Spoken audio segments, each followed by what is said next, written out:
Alors j'ai deux questions, je suis là. Oui, je vous vois. Est-ce que vous pourriez nous donner une définition précise de la dyslexie? Parce qu'entre collègues, on se passe des dossiers, parfois on n'est pas d'accord, savoir si cet enfant est dyslexique ou s'il ne l'est pas.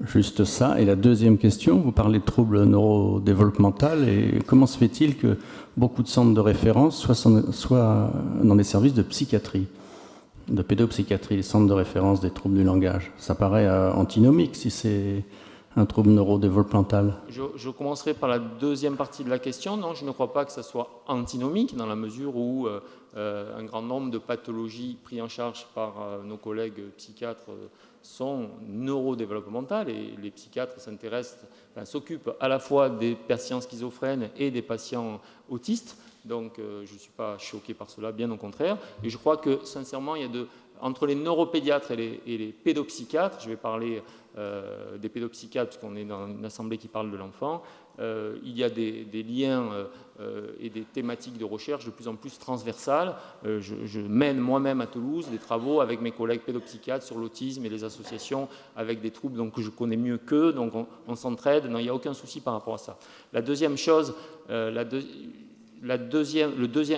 première chose, c'est le premier point de la définition de la dyslexie. Alors c'est assez simple.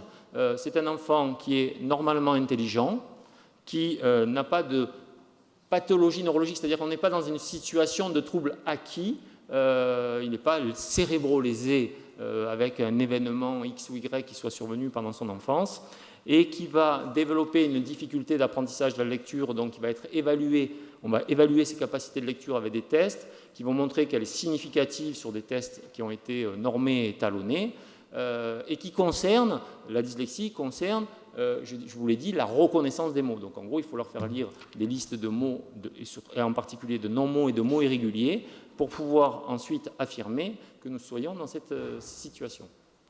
Donc c'est bien à moins 2 DS? Comment ? Au niveau des tests étalonnés, c'est... Parce que de temps en temps, on voit moins 1,5, moins 2. Donc ça, c'est une question beaucoup plus vaste. C'est un problème de... On est dans ce qu'on appelle le continuum. Donc c'est à quel moment on met la frontière.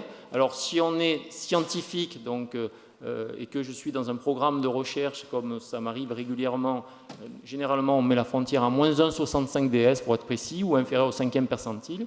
Mais ensuite, en clinique, évidemment, les frontières, c'est pas ça. La clinique, c'est le retentissement. C'est qu'est-ce qui se passe chez cet enfant. Il y a un enfant qui a moins 1,3, mais qui a d'importantes difficultés, sera considéré comme dyslexique, alors qu'un enfant qui est à moins 1,6 ou 7 ou moins 2, mais qui n'a pas visiblement de difficultés, c'est un test dépistage qui a repéré ça, ne sera pas considéré comme dyslexique. Donc il faut dissocier, je dirais, la clinique et la recherche. Je ne sais pas si j'ai répondu assez clairement. Autre question ?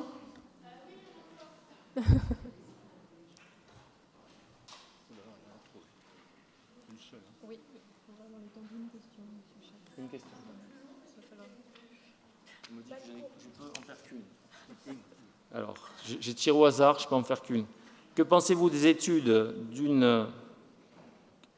Que pensez-vous, au vu des études, d'une demi-séance d'orthophonie chaque semaine ?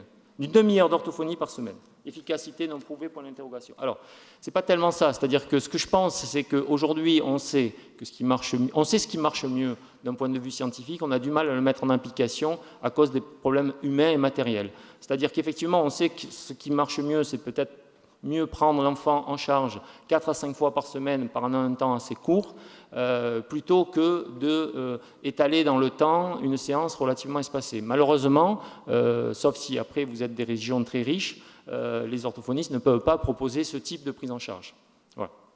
Mais ça ne veut pas dire que prendre en charge un enfant une fois par semaine n'est pas efficace.